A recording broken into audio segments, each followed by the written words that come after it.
నా పేరు డాక్టర్ ఓబ్లేషు. చిన్నపిల్లల వైద్య నిపుణులు, ఎల్లారెడ్డిపేట, రాజన్న సిరిసిల్ల జిల్లా.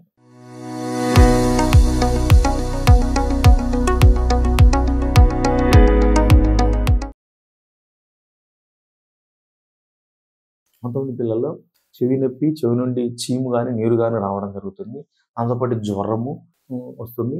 దీన్ని మనం చెవి ఇన్ఫెక్షన్ అంటాం. దీన్ని ఓటైటిస్ మీడియా అంటాం. Acute otitis media. దీన్ని చీము రావడం జరుగుతుంది. దానికి ప్యూరులెంట్ ఓటైటిస్ మీడియా అంటాం. కొంతమందిలో నీరు మాత్రమే కారుతూ ఉంటుంది. నొప్పి ఏమి ఉండదు. జ్వరం కూడా చాలా తక్కువ ఉంటుంది. ఇది సీరస్ ఓటైటిస్ మీడియా అంటాం. ఇది ఎక్కువ తగ్గకుండా యాంటీబయాటిక్స్ యూజువల్గా మనం అమాక్సిలిన్ యాంటీబయాటిక్ వాడతాం. 10 days డ్యూరేషన్. 2 days లో తగ్గకుండా అవుతాయి మనం సర్జరీ సబ్లెస్ యాంటీబయాటిక్స్ వెళ్ళచ్చు. ఇది నీరు గారడం అనేది తగ్గకుండా అట్లా కంటిన్యూ వస్తుంది. సర్జికల్ గా దాన్ని ఆపరేషన్ చేయాల్సి ఉంటుంది. దాంట్లో చిన్న గొట్టం లాంటిది పెట్టి ఆ నీరు అనేది రన్ అవ్వడానికి చూడండి.